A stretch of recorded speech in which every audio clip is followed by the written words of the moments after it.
ايه ده؟ قاعدة كده ليه؟ خضتيني.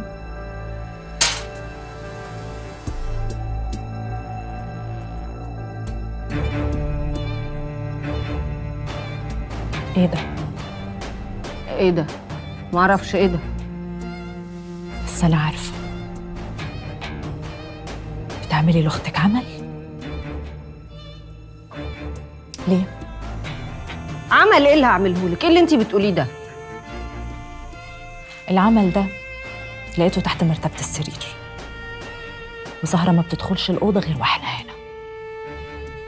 هيبقى مين اللي عمل كده؟ انتي بتشكي في اختك وما بتشكيش في الشغالة؟ انا ما بشكش. أنا متأكدة إنك أنت اللي عملتي كده. أنت اللي خدتي عمار الدجال سكة ليكي. مفيش غيرك ممكن يعمل كده يا بنت أبويا. بس ليه؟ ليه السواد ده كله ليا؟ أنا عملتلك إيه؟ ده أنا أكتر واحدة في الدنيا بتحبك وبتتمنى لك الخير. ده أنا لو عليا أحرم نفسي من أي حاجة عشان خاطرك. يا عيني. بقولك ايه، مادام هتعملي الشويتين دول وتعملي لي فيها بقى الغلبانة المظلومة، يبقى انا اللي عملت لك العمل. انا اللي عملت عمل عشان ابعدك عن صابر. عارفة ليه؟ عشان كفاية تكوشي على كل حاجة لوحدك بقى. حب ابويا خدتيه كله لوحدك، مع ان انا اول فرحته. بس لا، ازاي؟ هاتي يا رحاب، خدي يا رحاب، كل حاجة رحاب، حتى الشغل كان بيعرفك كل كبيرة وصغيرة فيه، حتى الجواز كان عايز يجوزك قبلي. لا يا ماما، فوقي. الواحد في الدنيا دي ما بياخدش كل حاجة.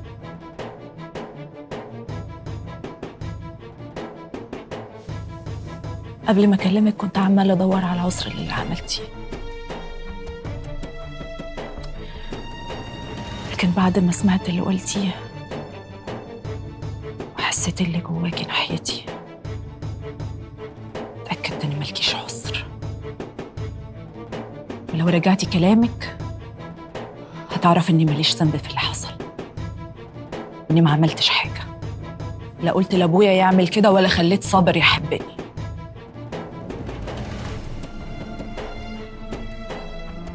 عموما خلاص، اتبسطي يا منال. أبوكي مات وصابر سابني. يا رب تكوني مبسوطة دلوقتي. برضو مفيش فايدة. عايزة تطلعي المسكينة البريئة وتطلعينا أنا الشيطان. مفيش فايدة. طلبتي ليه من المحامي إنه يطلع إعلام الوراثة من غير ما تقولي لي؟ ها؟ قولي.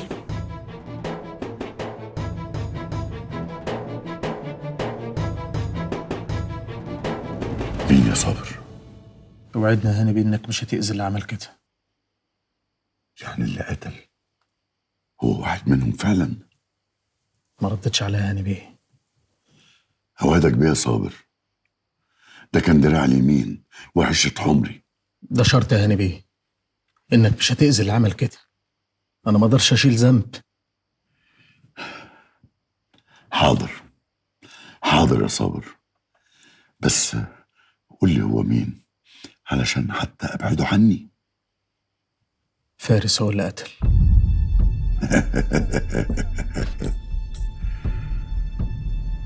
طلعت اوت منك ده يا شيخ. فارس مين؟ الأهبل ده يعرف يقتل؟ فارس ده مش أهبل، ده شايل كتير وبيداري في هزاره عشان ما يلفتش الأنظار حواليه. فارس؟ انت وعدتني هاني بيه، انت وعدتني انك مش هتأذيه. ده أذاني وخانقك لعيشه. خلاص اصرفها عن طريقك كنت شر. حاضر حاضر يا صابر، هصرفه عني، هصرفه خالص. هاني بيه، انت لو عملت فيه اي حاجه والله العظيم ما هتشوف وش تاني. الله، فيها صابر. الله، مالك انت؟ يا سيدي نصيبه كده، هيموت هيموت، بيا هيموت، من غيري هيموت. لا، ربنا هو اللي بيحدد ميعادنا مش احنا. واحنا اسباب يا صابر. انت لو بتحلل اي غلط بالطريقه دي يبقى دي مصيبه. انا لا بحلل ولا بحرم، انا بنفذ بس مش هتأذيه. تمام.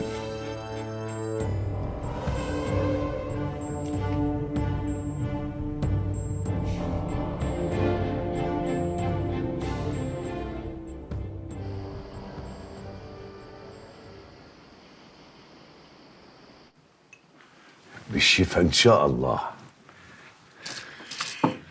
بشقيك معايا، حقك عليا.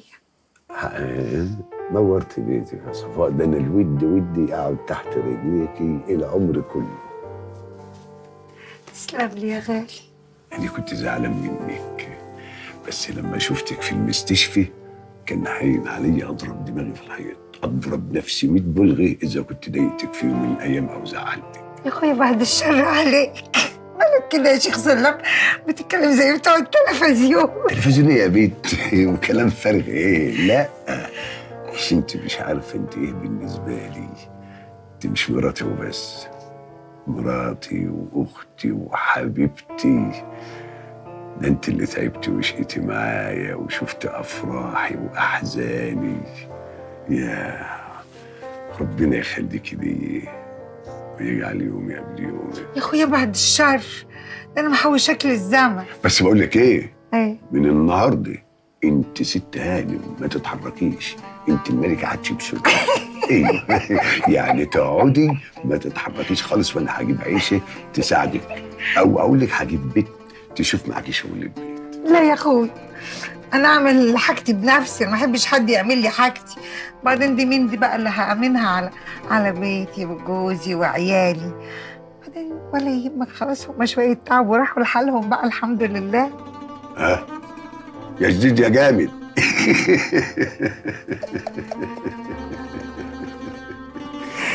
يا اخوي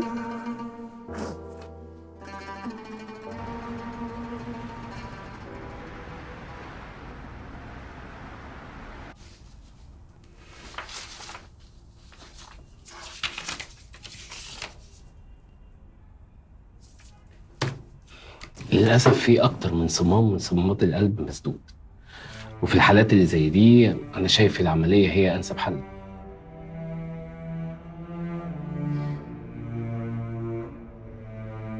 طب يا دكتور، مش عمليه القلب المفتوح دي بتبقى خطر شويه؟ نسبة نجاحها من 90 ل 96، فهيجي خطر منين؟ وبعدين يا مولانا يعني زي ما ربنا خلق الداء خلق الدواء، ولا إيه؟ ونعم بالله، وانا مش مولانا ولا حاجه. طب هي تكلفها كام العمليه دي؟ يعني في حدود 250,000 جنيه. بص، الدولة ممكن تدعم عمليات زي دي، وكمان أهل الخير ممكن يساهموا باللي يقدروا عليه في حاجة زي كده، بس ده للأسف هياخد وقت شوية، وده مش بصالح الحالة بتاعت والدتك. وايه ما بياخدش وقت يا دكتور؟ يعني لو فلوس متوفرة نقدر نعملها هنا. ان شاء الله هتتوفر.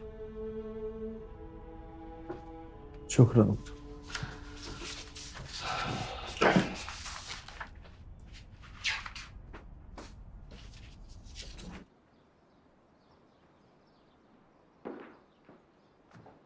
لا يا عم، خير يا حبيبي، في ايه؟ خير ان شاء الله يا باشا. ازاي حضرتك، عامل ايه؟ ايوه قول لي عايز ايه؟ لا اقول لك، انا بس مستغرب شويه. يعني حضرتك من ساعه ما عرفتك على صابر وانت بطلت تكلمني خالص. عرفتني على صابر؟ ليه، هو صابر ده كان في المريخ وانا مش هعرف اوصل له ولا ايه؟ وبعدين ايه ما بقتش اكلمك او اتصل عليك؟ ليه، هو احنا مخطوبين لازم اطمن على سعادتك؟ ما تظبط كلامك يا ابني. حاضر حاضر يا سمير باشا. حضرتك كنت عايزني في مصلحه، ولما خلصت نفضت لي. بالبلدي كده خلصت حاجتي من جارتي، واحنا بقى ما اتفقناش على كده. اتفقنا على ايه؟ صابر موجود عندك، تقدر تاخده وتعمل بيه اللي انت عايزه. وبعدين على فكره، صابر بتاع امبارح مش صابر بتاع النهارده. ماشي يا باشا. عموما اذا كنت سعادتك متخيل ان ما بيبقاش ليها لازمه بالنسبه لك، فانا اقدر اعمل حاجات كتير ما قوي. تخلقش اللي يهدد سمير ابو المجد وفي بيته. فوق لنفسك يا ابني واعرف انت بتكلم مين. مع السلامه.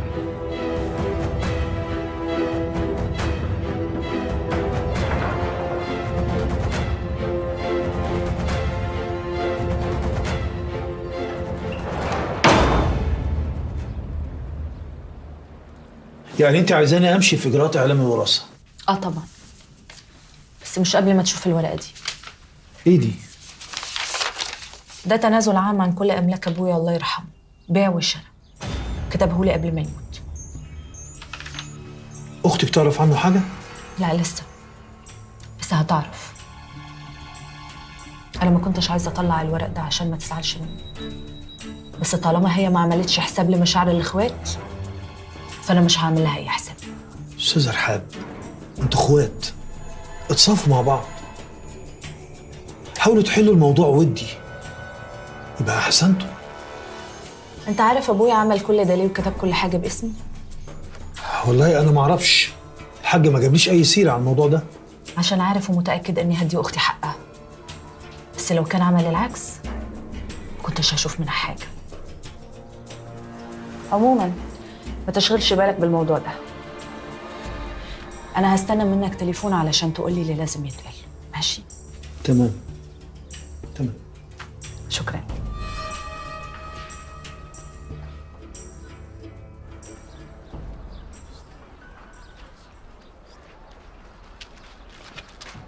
خير يا صابر، في ايه؟ خير يا حسن. لا طب ما دخلتليش جوه ليه؟ مش عايز حد يشوفني. بقول لك ايه، انا كنت في المستشفى اللي امك كانت محجوزه فيها، نتيجه الاشاعات والتحليل ظهرت.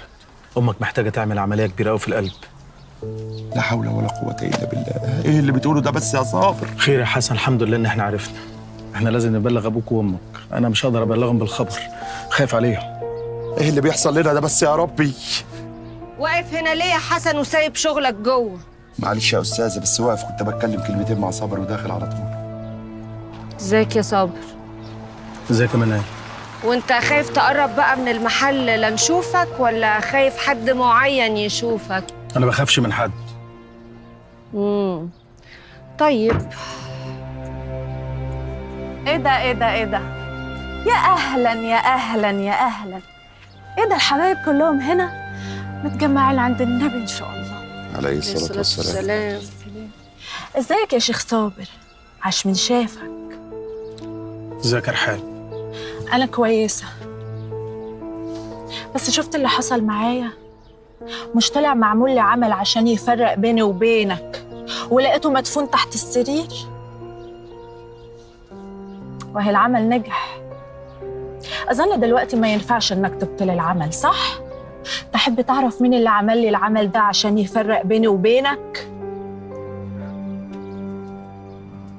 ايوه هي. اصل بنت ابويا طلعت بتحبك يا شيخ صابر.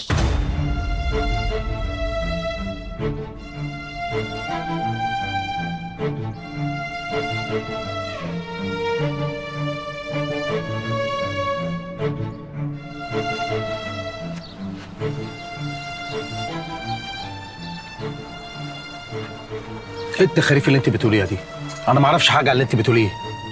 يلا ما بقتش تفرق، عشان انت ما بقتش تهمني في حاجه، لا انت ولا هي.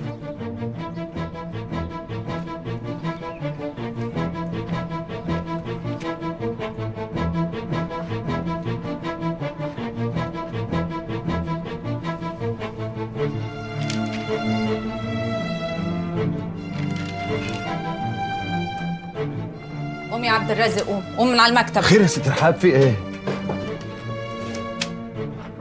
مكتب الحاج غالب محدش يقعد عليه إلا صاحب الملك من بعده، وأنا اللي بقيت صاحبة الملك من بعده.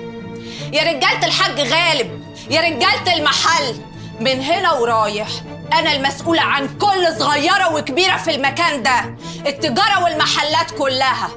سامعين؟ التجارة والمحلات كلها بقت باسمي.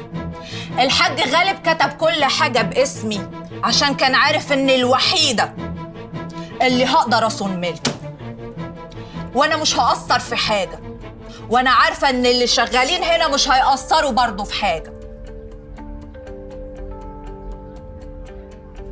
بقولك إيه يا عبد الرازق، سمع الأستاذة منال الكلام اللي أنا كنت بقوله عشان مش هعيده. يسمعني ايه يا رحاب؟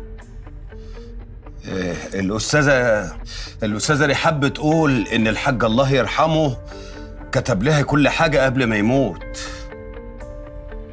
مين اللي كتب كل حاجة؟ ايه الكلام ده يا رحاب؟ اللي سمعتيه يا بنت أبويا، والمحامي من بكرة هيبتدي في إجراءات نقل الملكية كلها بكل حاجة باسمي، المحل والبيت والأرض والكام عمارة. وازاي ده حصل؟ وامتى؟ وابويا يعمل كده ليه اصلا؟ الله أعلم. تبقي روحي زوري واسأليه. عملتي ايه مع المحامي يا رحاب؟ طبختيها معاه؟ عيب عليكي يا منال تقولي الكلام ده على أختك الصغيرة. وابقي كمان روحي للمحامي عشان عنده الورق اللي يثبت صحة كلامي. أنا سلمته كل حاجة علشان أثبت حقي، علشان ما بقاش عندي ثقة في حد.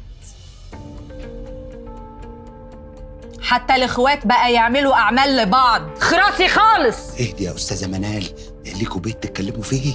وأنت بتعمل هنا إيه؟ يلا مع السلامة. وانا مالي يا استاذ رحاب؟ ما هو مش مالك وبقى مالي وأنا حرة فيه، ومش عايزة أي حد من بيت سلام يهوب المكان ده، مفهوم؟ أصل انتوا مالكوش أمان.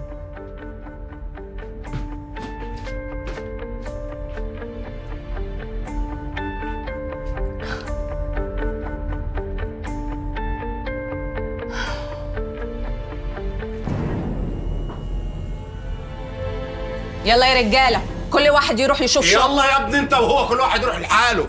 ارتاح انت يا استاذ رحاب، ارتاحي يا ابني. يا علي يا ابني، هات حاجه ساعه للاستاذه بسرعه. يلا يا ولد. اشرب حاجة؟ مش عايزة اشرب حاجة.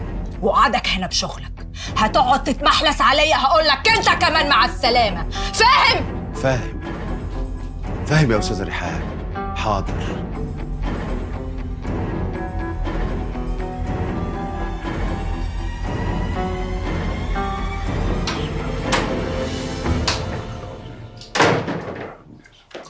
السلام عليكم يابا. وعليكم السلام ورحمة الله. معلش كنت عايزك في موضوع كده. خير يا صابر، في ايه؟ عايزك اسمع. ايه؟ عايزه ابوك في ايه تاني؟ هو مش كفايه بقى؟ لا ياما مفيش اي حاجه، مفيش اي زعل، ده موضوع وخلص. ده موضوع قديم. تعال تعال يا ابني. طب تعال. خلاص بسرعه عشان الاكل قرب يخلص. حاضر يابا. وانت كلم عز اخوك عشان يجي يتغدى. حاضر.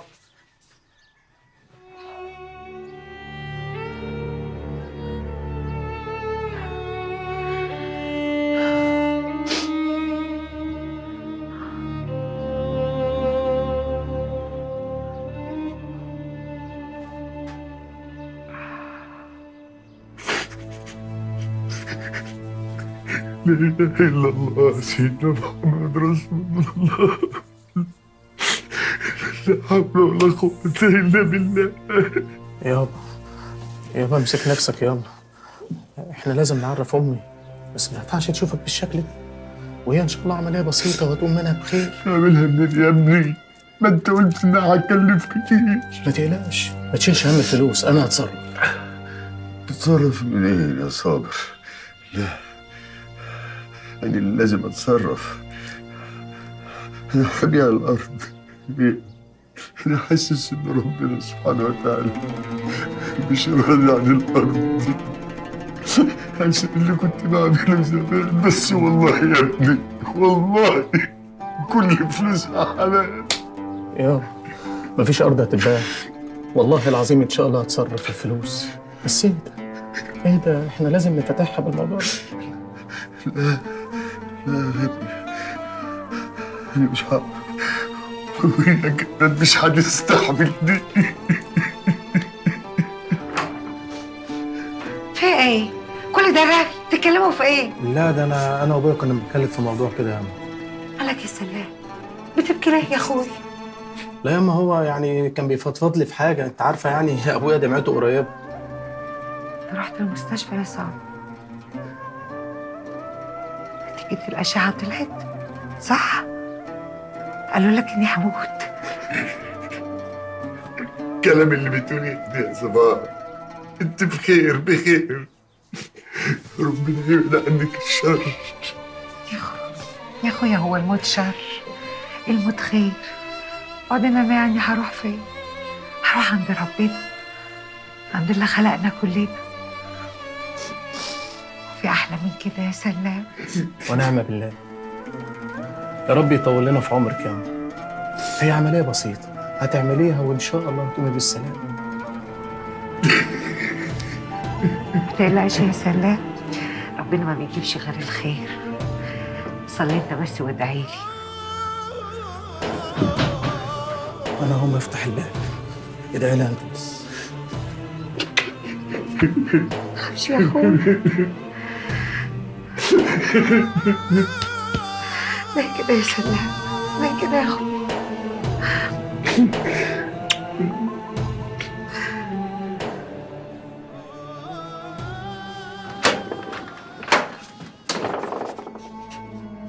السلام عليكم. وعليكم السلام. انت عايز ايه؟ شيخ سلام موجود؟ يا صابر. زين يا شيخ سلام، مؤاخذة جيت لك من غير سابق ميعاد، كنت عاوزك في كلمتين. اهلا اهلا يا زين يا ابني، ثانيه واحده. عدى حد.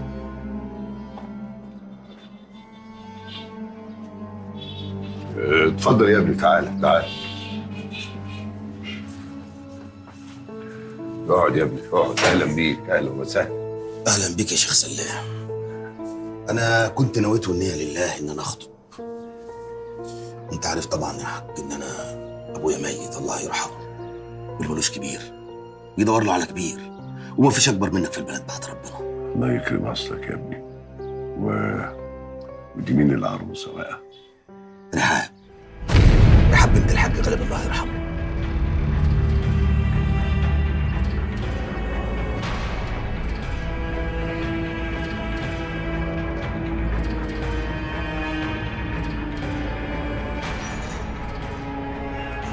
رحاب. وهي يعني موافقه؟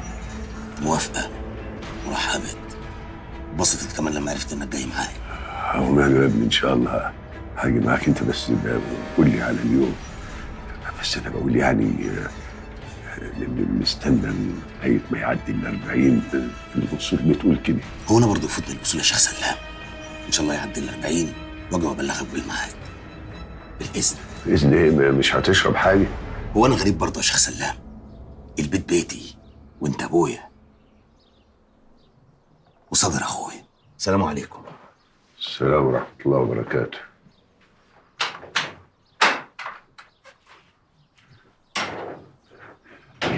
اللي انا سمعته ده يا صابر زي ما بيقول لك يابا، عايزك تروح تخطب له بنت غالب.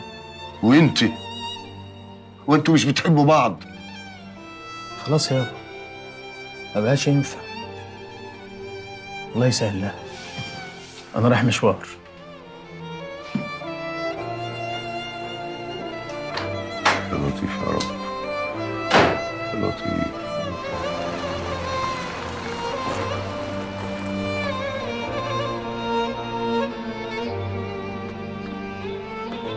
ايه يا صابر؟ رايح على فين كده؟ معرفش. ما تعرفش؟ يعني ايه ما تعرفش؟ هو حد قال لامك على العمليه؟ هي عرفت لوحدها. وايه اللي جابك بدري من شغل؟ رحاب طردتني. وايه اللي مخلي الواد الزباله اللي اسمه زين ده يجي هنا؟ جاي لابوك. وده عايز ابن ابويا ده. عايز ابوك يتوسط له عشان يخطب له رحاب. الله. يا ابويا يا صابر. صابر.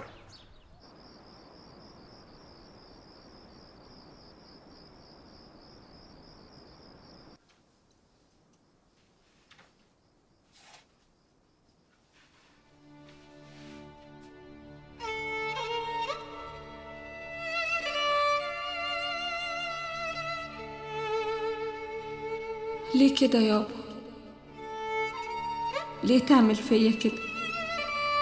ليه فرقت بيني وبينها وانت حي وانت ميت؟ طول عمرك بتفضلها عليا في كل حاجة.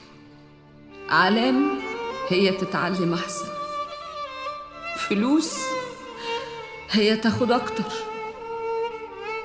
حتى في نصيبي منك حرمتني منه واديته لها هي وبس. طب والله ما مسامحاك، مش مسامحة كل لحظة خلتني أكره نفسي فيها، وحقي أنا بقى هعرف أخده كويس قوي. عمري ما هسامحك أبدا على اللي عملته فيا.